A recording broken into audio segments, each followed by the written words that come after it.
Bonjour et bienvenue dans le e-learning pratique Aqualand.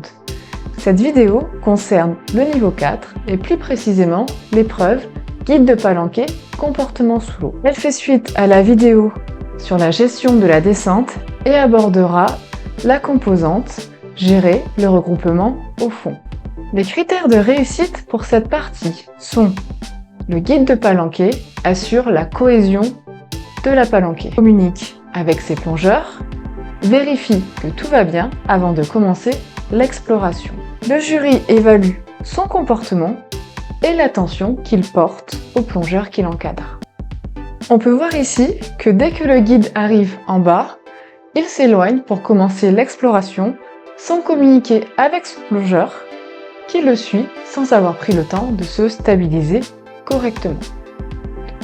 Comment auriez-vous pu faire mieux? Voici une proposition de solution. Une fois arrivé en bas de la descente, il est important de communiquer pour s'assurer que tout va bien. Attendez que tout le monde soit stabilisé avec une bonne position. Aidez vos plongeurs encadrés s'ils en ont besoin. Vous pouvez également leur demander si tout va bien et également leur demander l'air qu'il leur reste et leur temps avant de rentrer en décompression, particulièrement pour les plongées profondes à profil carré.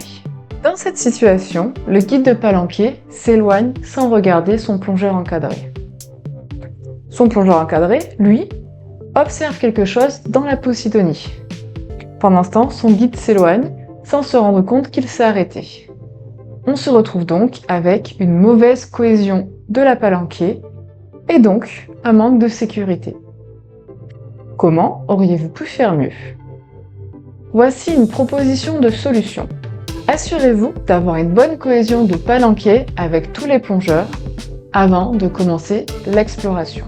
Retournez-vous régulièrement pour vous assurer que vos plongeurs vont bien et vous suivent. Adaptez la fréquence des coups d'œil que vous leur jetez pour vérifier s'ils vous suivent bien à leur niveau. De manière générale, il faudra vérifier plus fréquemment que tout va bien pour un plongeur encadré débutant que pour un plongeur encadré confirmé. Adaptez également ses regards au site, s'il y a du courant par exemple, s'il y a une mauvaise visibilité, si vous passez entre des rochers qui peuvent bloquer la vue.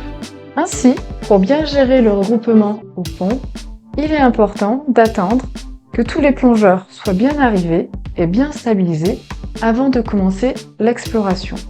Cela vous permettra ainsi d'avoir une bonne cohésion de palanquée. Dans la prochaine vidéo, nous aborderons la troisième composante de l'épreuve Guide de palanquet, comportement sous l'eau, qui abordera comment assurer le déroulement de la plongée dans le respect des consignes du directeur de plongée.